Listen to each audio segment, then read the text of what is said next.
How do you create a workplace culture where employees don't just show up, but are fully engaged, passionate, and mission driven? Well, in this episode, we dive into powerful conversation with leaders from Summit Ministries, an organization that has transformed both their employee engagement and their kingdom impact. Learn how they're building trust, strengthening collaboration, and aligning their strategy with their mission, all while investing in the next generation of Christian leaders. Tune in to discover key leadership insights that will help you create a flourishing culture in your own organization. Welcome to the Flourishing Culture Leadership Podcast, your home for open, honest, and insightful conversations to help develop your leadership, your team, and build a flourishing workplace culture. Hi, I'm Al Lopez, the co-founder of the Best Christian Workplaces and author of Road to Flourishing, the go-to research-based, Christian-centered guide for building a flourishing workplace culture. My passion is to equip Christian leaders like you, create engaged, flourishing workplaces where people thrive and organizations make a significant kingdom impact. And if you'd like to learn more about me and my book or opportunities for me to speak, this podcast or recent articles I've written, I invite you to visit Al Lopez, that's ALLOPUS.org. Let's journey together toward building workplaces where your faith, leadership, and organization flourish. Well, I'm delighted to welcome Dr. Jeff Myers and Jeff Wood to the podcast today. Dr. Jeff Myers is the president of Summit Ministries, a ministry equipping young leaders to embrace God's truth and champion a biblical worldview. We're also joined by Jeff Wood, who is the vice president for finance and administration for Summit Ministries. Throughout the conversation today, you'll hear Jeff Myers and Jeff Wood share about, first of all, building a mission-driven culture where you can learn to align your organization's strategy with its mission, ensuring that every team member is deeply committed to the vision and purpose of your organization. Secondly, by fostering employee engagement, gain insights into creating a workplace culture where employees are not just showing up, but are fully invested in the mission, leading with higher productivity, trust, and collaboration. And third, developing the next generation of Christian leaders. Discover how Summit Ministries equips young people with a strong Christian worldview and to learn how investing in the next generation of leaders can propel your organization's mission forward. I think you're going to love this interview. But before we dive in, this podcast is proudly sponsored by the Best Christian Workplaces Employee Engagement Survey. Don't wait. This month is a perfect time to gather vital insights from your employees to assess the health of your workplace culture. Dr. Jeff Meyer shares, we knew that we wanted to strengthen our mission impact, and we had to start with our people. The Best Christian Workplace Survey gave us the insights, he said, that we needed to build trust, improve communication, and create a thriving culture where our team were fully engaged in the work God has called us to do. Now, are you ready to transform your culture? Well, visit workplaces.org to learn more and start your journey to becoming a flourishing workplace today. And hello to our new listeners. Thanks for joining us as we honor your investment of time by creating valuable episodes like this. Now, let me tell you just a little bit more about Dr. Jeff Myers and Jeff Wood. Dr. Jeff Myers is the president of Summit Ministries. As an educator and entrepreneur, Dr. Myers has become one of the world's, in fact, America's most respected authorities on youth leadership development. Through his speaking engagements and media appearances, Dr. Myers has become a fresh voice offering humor and insight from a Christian worldview. He's the author of 14 books, including Understanding the Faith, Understanding the Times, and Understanding the Culture, textbooks which are studied by tens of thousands of students. His most recent book is Truth Changes Everything. Dr. Myers holds a Doctor of Philosophy degree from the University of Denver. He continues to engage college students throughout an exclusive signature leadership course offered with Unbound, a project-based education company that prepares high school and college students to become leaders for Christ in the real world. Also with us is Jeff Wood, the CFO of Summit Ministries, overseeing finance, IT, human resources, and much more. He's been with Summit Ministries for 10 years and has had a long career in Christian ministry leadership, including several decades with Compassion International. He's a graduate of Wheaton College and did graduate work with the Keller Graduate School of Management. So, here's my conversation with Dr. Jeff Myers and Jeff Wood. So, Dr. Jeff and Jeff, I've heard that's how your staff differentiate the two of you in conversation. So, let's use that approach in our podcast today. It certainly is a pleasure to have you both on the podcast. I'm looking forward to our conversation. Thank you, Al. Appreciate that very much. I'm looking forward to it as well. Yes, it's a pleasure to be here, Al, and appreciate the invitation and look forward to our time together. Well, Dr. Jeff, let's start with you as president. Let's start by giving our listeners a brief snapshot of the mission and vision of Summit Ministries. What's the focus for your work? And maybe you could share a story of a young leader who personifies the way you equip the next generation of leaders.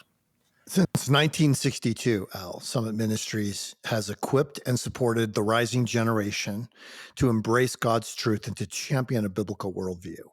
So we want truth tellers. We want people who understand the truth and who bring that into every area of their work. And so over the years, through our curriculum courses and our in-person programs, we've been able to train over 1 million young adults in a very intensive way, in an apologetic for a biblical worldview that applies to not only what they're doing in their college or university, but well into the workplace.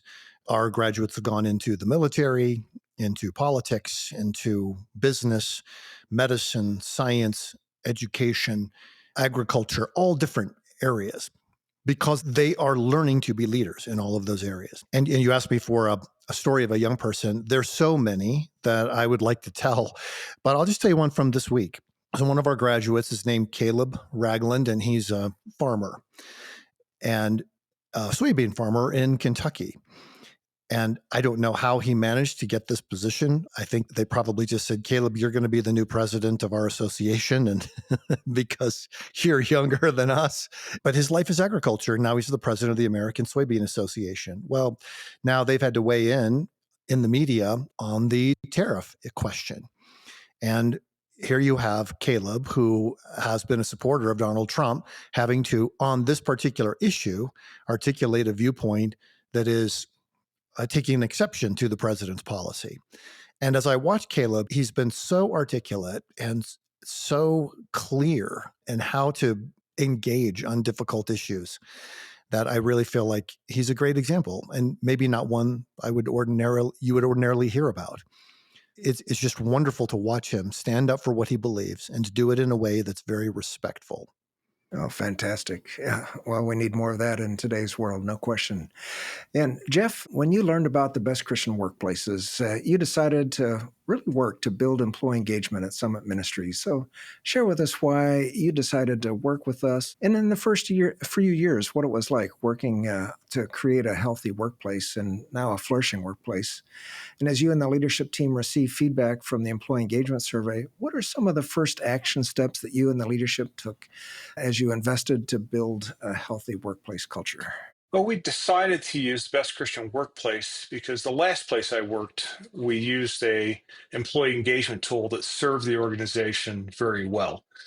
But when I got to Summit, I decided to take a look at the other options, and it was great to find Best Christian Workplaces that brings a biblical, back to what we care about, a biblical worldview, into the employee engagement survey. So we engaged initially with Best Christian Workplaces back in 2019. And since that first year, since we took the survey, we've had a standard action plan, action steps that we've taken with the survey. We've taken the survey, leadership has spent time going through the results, examining them. We read through all of the comments that staff provide. And then each year we run a workshop with all staff. And one of the things I've loved about Summit is we've had 100% employee participation every year that we've taken the survey. We don't turn it off until we hear from everybody. And so then we run a workshop where we bring all the staff together and work through suggestions from staff in small groups The small groups will then present their ideas for how we can focus improvement in next year for the organization. We've then used a thing we've referred to as dot voting. I'm not sure if you've used that or not, but dot voting to get the highest priority items for all staff. And so leadership just doesn't take the results and decide to go somewhere. We've involved the staff in identification of key areas to focus on. The leadership then takes those suggestions. We've written up each year an employee engagement commitments from the leadership team, and we've taken those commitments and run them out each year, and then held ourselves accountable at the end of the year when we take the survey again for how did we do. And it's been amazing. Some of the examples of action steps that have come out of this is one, increased employee communication on decisions. We'd heard from staff, we don't always explain decisions, so we've done a better job of explaining organization decisions. We now have a strategic plan that we update annually, and the need for that came out of one of the employee engagement surveys. We run continuous leadership training series that came out of one of those surveys as an idea. We now have a great onboarding process for new staff that didn't exist before we started doing the employee engagement survey. It came out of that. We've updated things like employee vacation, the holiday schedules in response to things coming from the engagement survey, created a leadership advisory council that now has an opportunity to weigh in on major decisions in the organization, made up of senior leaders in the organization, not just the top level, but the next level down.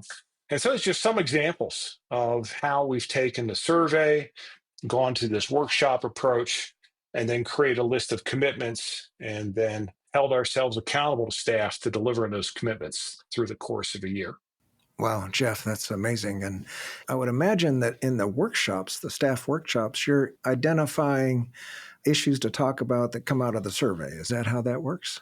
Yes, that's correct. We'd look at where did we score the worst, and then use that and ask employees for, if this is where we're scoring low, what are some action items that you as staff think we could do to improve that? It's interesting. We've run that workshop now for, I don't know, 5-6 years. And staff say when they show up that's their favorite meeting of the organization every year, that they love to be in those meetings because they get to participate and to help the organization where it's going in the future. Well, I love the idea of dot voting as well. So those, specific things come up and then they're able to actually go up and put a dot on the wall or on the worksheet. Yeah. Wow. We actually give them multiple dots. And so they have a choice. Do they want to spread their 5 dots across 5 different things? Or is there one idea that is so important to them, they can take all 5 dots and vote for that one item, and really empowers them. And just the list of things that have come out of this, from strategic planning to leadership training to onboarding PTO, Leadership Advisory Council, that's a good outcome. Yeah, congratulations. Well, Dr. Jeff, yeah, what anything to add? I think the collaboration Jeff's been describing is the key to the whole thing. We are a ministry focused on the rising generation and helping them learn to communicate truth in the world, and we teach them. The DNA of influence is 2 strands. It's truth and relationship. And there's always a little bit of a concern that, because most of my work is outward facing, that we aren't living the way we teach the students to live as an organization. So as Jeff has led us through the Best Christian Workplaces response, led our leadership team through and guided this process, we see the level of collaboration growing. And we have said for a long time, our organization works best when employees become more than employees, when they have buy-in, and then even more when they feel a sense of ownership. And when you go to these workshops and you see these are things we are going to do, we're going to work on these, and you see the consensus that develops, they realize this is not a magic trick. This is really genuinely collaborative, and we are all responsible for getting good results. And you're just building trust, aren't you? Year after year, kind of going back, consistent, same thing, acting on suggestions. Yeah, that's great.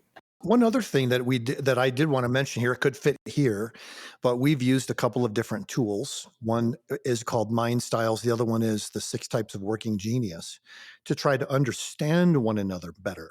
And there are a bunch of different really good tools, but the whole point of a tool is that it gets you thinking about how you might be different than someone else and how your gifts might actually complement one another. So, it's fun working with Jeff Wood because his genius is enablement and tenacity. And my core frustrations are enablement and tenacity. And mine are invention and wonder, and his frustration is invention. So you realize, wow, God actually knew. He put us together in the team that he did, just fitted us so that we could each do what we do best to help the organization flourish. Well, Dr. Jeff, I've got the same too. I know what it means to have somebody like Jeff Wood on the team for sure. What a great combination. Well, let's talk in terms of leadership dynamics, because many organizations like yours have a visionary leader and an operational leader, and both aspects are important in moving an organization forward. So, share with us how the both of you and the whole leadership team, for that matter, have worked together to continue casting vision and strategy and then aligning that strategy across different departments. What are some of the practical ways that you've aligned your strategy across different departments? And I think the Working Genius examples is a specific way that you've kind of figured this out, but what are some practical ways? Dr. Jeff, let's start with you. When we updated our vision statement and mission statement, we also focused on our core values. And then we have a monthly staff chapel where everybody gets together. We're together for an hour, and then we have nearly an hour of sort of a reception afterward where people eat and chat and get to communicate with one another, say congratulations to their colleagues who are finding success in certain areas, ask questions of one another, just catch up personally, all of those kinds of things. That's been really helpful. This is a tough question for me to answer because in a nonprofit organization, the funding mechanism is so different. When we first started, we actually devised we devised an organizational chart of what the ideal organization would look like. And most of the positions were vacant and they were not funded. So it wasn't like we just couldn't find candidates. Like we didn't have money to pay them.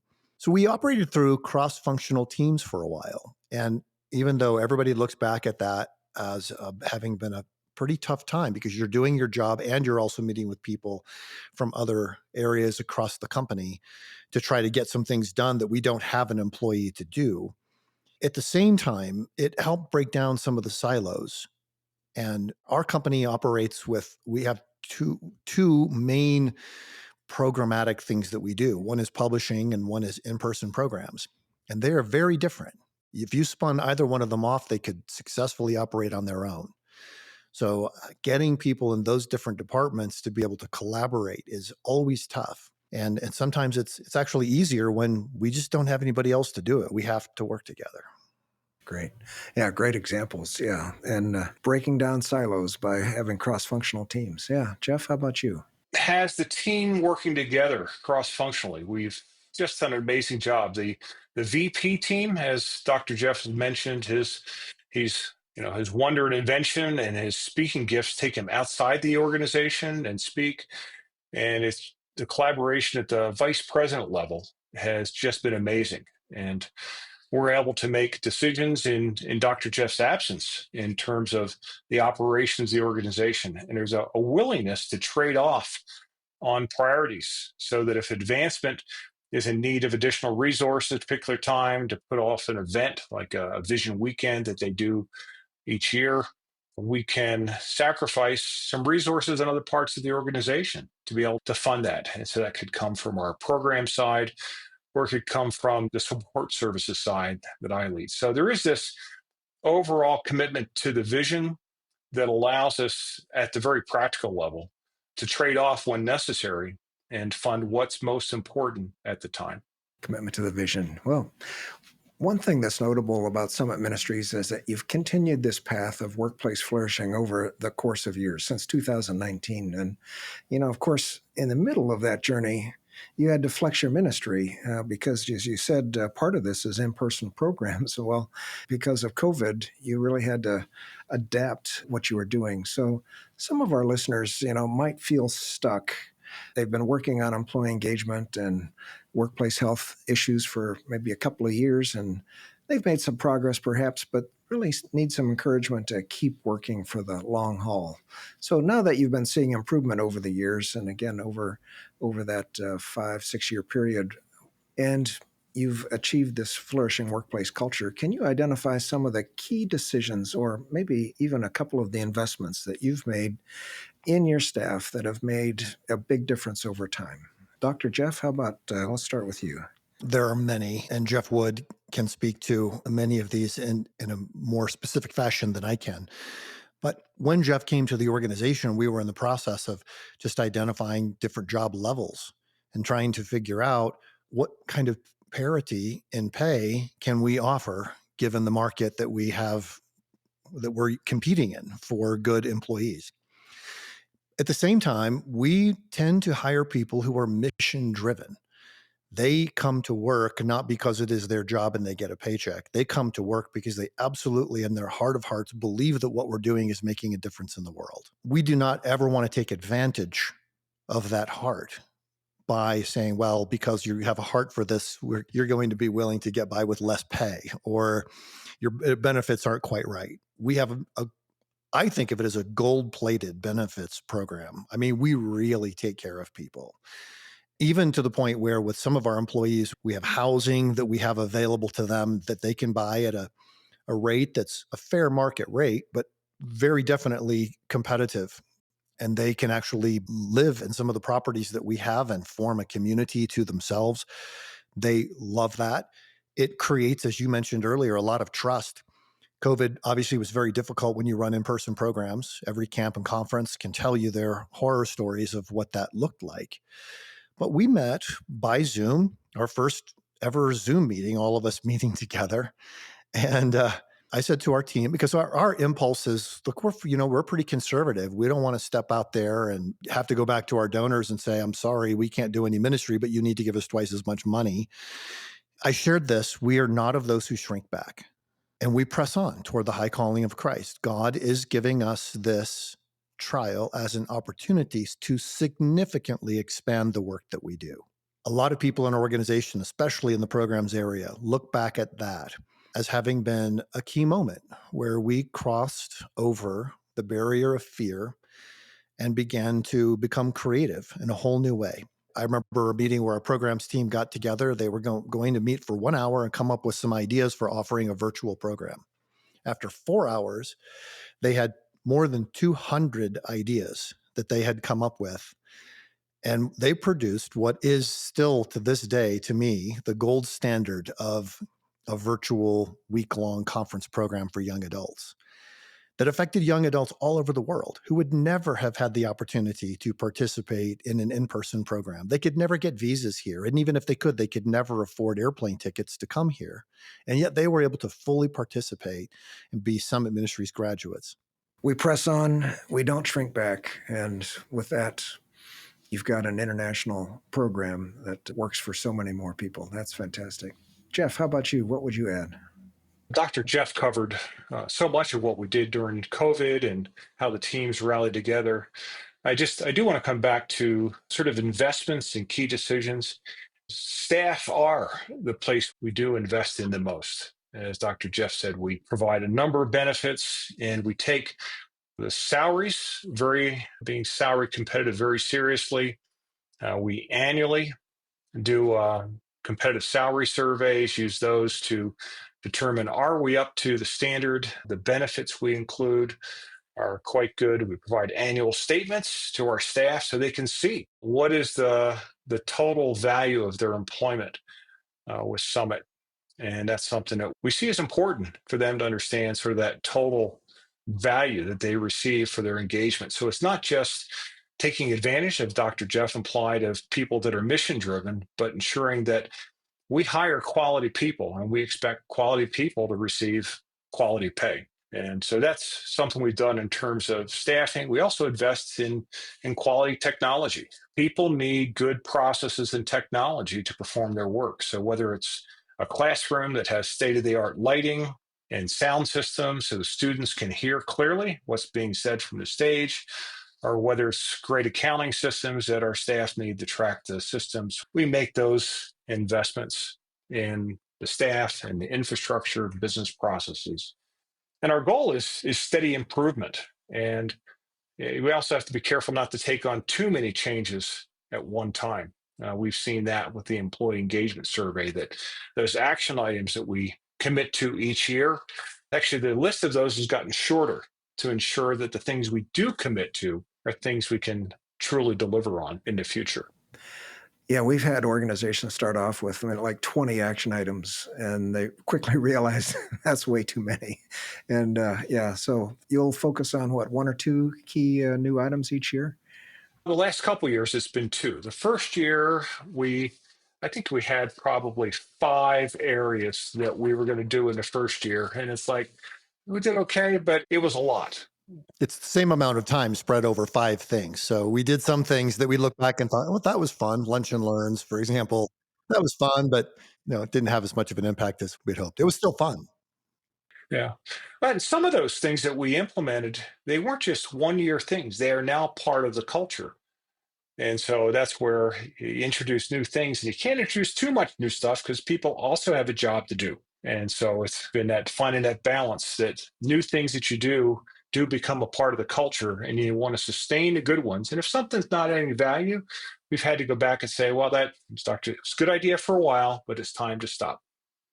Yeah, because oftentimes when you have a new good idea, that means you have to stop doing some other maybe good, but not as good ideas. Yeah, but yeah, Jeff, what you're saying, the goal of steady improvement, just keeping an eye on what's steady and having that steady improvement. Well, at Best Christian Workplaces, our ministry partners vary in size. Some are larger, some small, some mid-size. And Jeff, you come from a large ministry, Compassion International, you mentioned, and you've served Summit now for a decade. Giselle Jenkins, our Best Christian Workplace consultant, also had experience with a large organization and has led the way in adapting best practices to small and medium-sized organizations as well. So, what have you learned over the past few years about assessing available resources and investing in your staff in a way that is scalable? And what are some of the benefits of working on a healthy culture in an organization of, let's say, 50 to 60 employees at this point? In terms of accessing resources, it's been important to focus on those areas of improvements we just talked about limiting. And a shotgun approach is not a good way to approach employee engagement. So we've been careful to identify those areas of improvement. Sometimes we've gone out and looked for books off the shelf to be able to improve in terms of leadership development. We used a book called Lead, Develop, Care a few years ago for some leadership training. We needed help in developing an employee performance conversation approach. And for that, we reached out to Giselle, and she actually helped us develop a system 4 or 5 years ago that's still in use in the organization to lead our performance conversations. And so that, looking for help outside the organization, if we knew everything we needed to inside the organization, we'd have already been doing what we needed to. So looking for expertise, and we've always gone back to Giselle. If we've had one spot where we just can't seem to move the needle, we've gone back and worked with Giselle, and she's been able to provide resources to help us move things forward. Now, one thing I would encourage, you talked about the difference between a large organization and a small organization.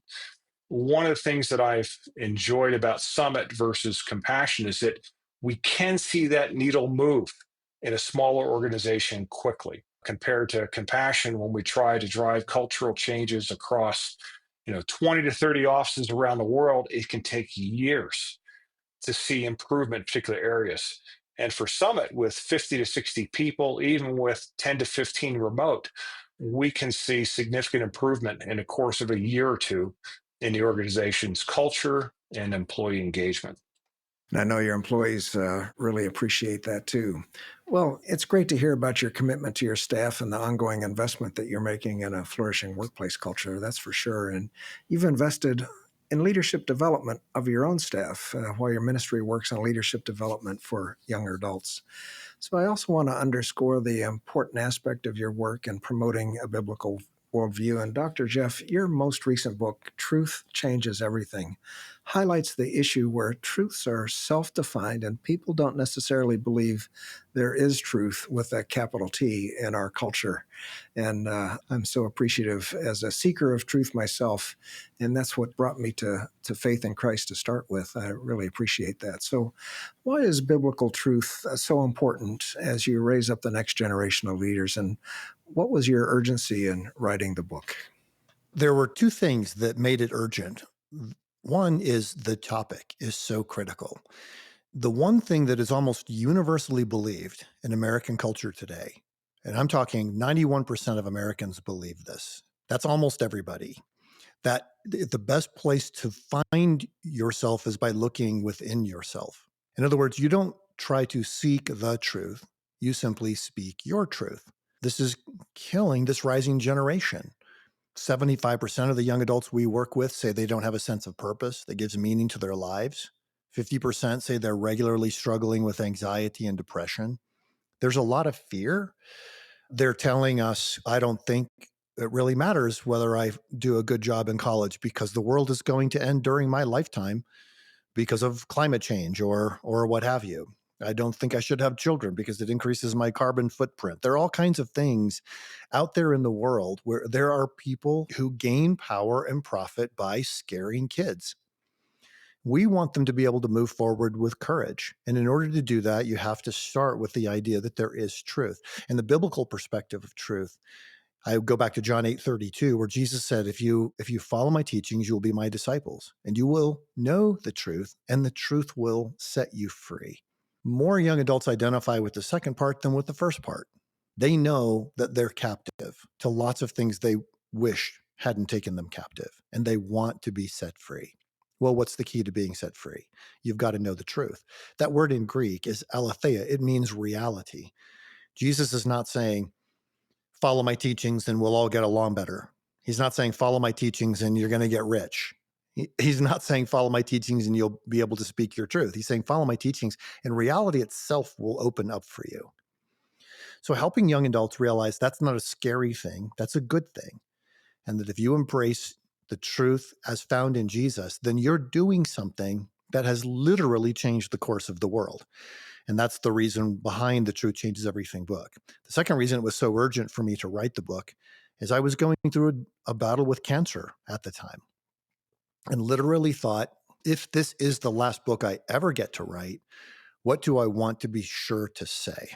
And that is the message that the truth exists, and it's not just a mathematical formulae. It's not just a set of logical propositions. It's a person. It's Jesus. And that one single reality has changed the course of the world for the better in a way that nothing else in all of history has. Amen.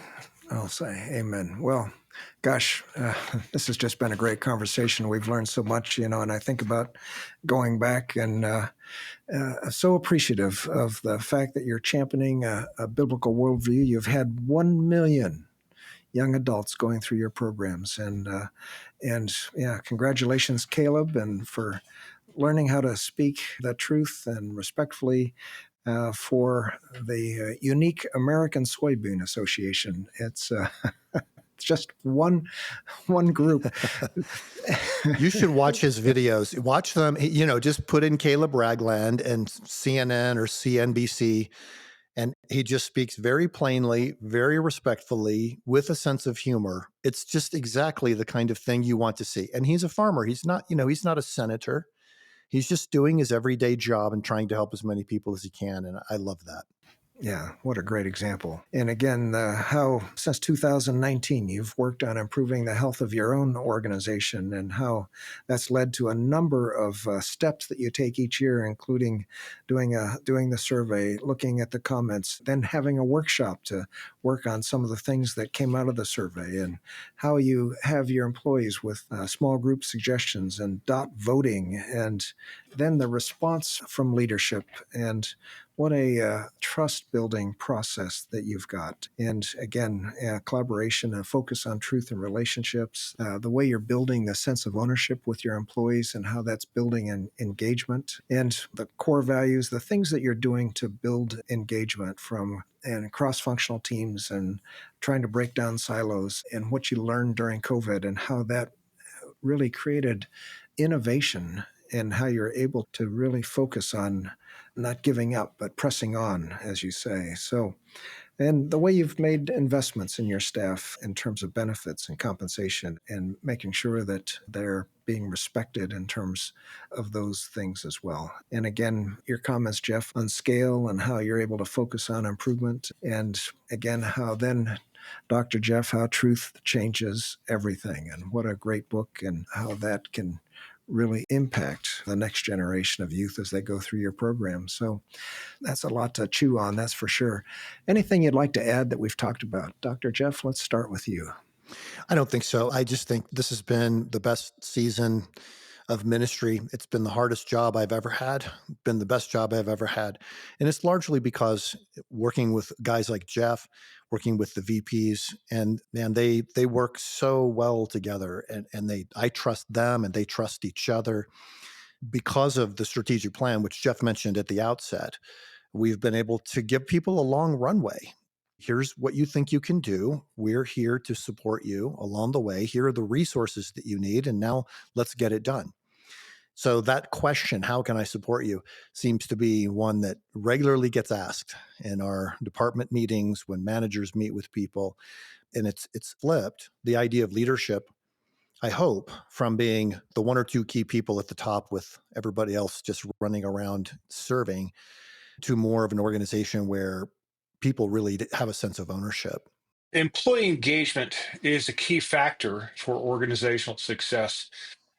But at the end of the day, it's missional success that matters the most for Christian nonprofit organizations. So, in my opinion, we need to have a healthy, flourishing culture only to the extent that it makes Summit more impactful to the rising generation. So, while employee engagement's really key, I also want to make sure this is balanced, that we don't end up with an organization that only serves the needs of employees at the expense of the youth, but one where we equip and engage staff so that we have not just a flourishing staff, but also a flourishing constituent base for our students, that they would be flourishing as well. So that's so well put. Amen, Jeff.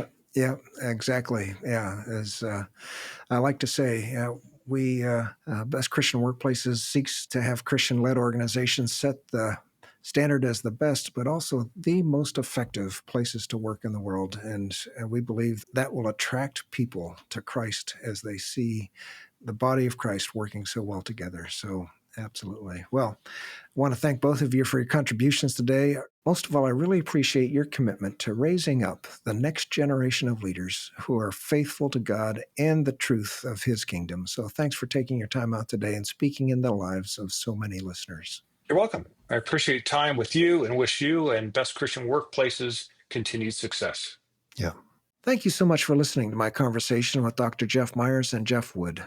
I hope you enjoyed it as much as I did, and if you can find ways to connect with them and links to everything we discussed in the show notes and transcript at workplaces.org/podcast. And if you have any questions for me about our podcast or have any questions on flourishing workplace cultures, email me, al@workplaces.org. You know, a thriving workplace starts with a healthy culture. And if you want to strengthen engagement, build trust, and align your team with your mission, take the first step today. Visit workplaces.org to assess your culture and start creating a flourishing workplace where people thrive. And keep listening to our weekly podcast as we continue to learn from leaders who are proven inspirational leaders exhibiting Christian character and excellence in their leadership. Next week, I know that you will want to listen as I talk with David Bailey in the continuing role of racial reconciliation in Christian ministry. The Flourishing Culture Leadership Podcast is sponsored by Best Christian Workplaces. If you need support building a flourishing workplace culture, please visit workplaces.org for more information. We'll see you again next week for more valuable content to help you develop strong leaders and build a flourishing workplace culture.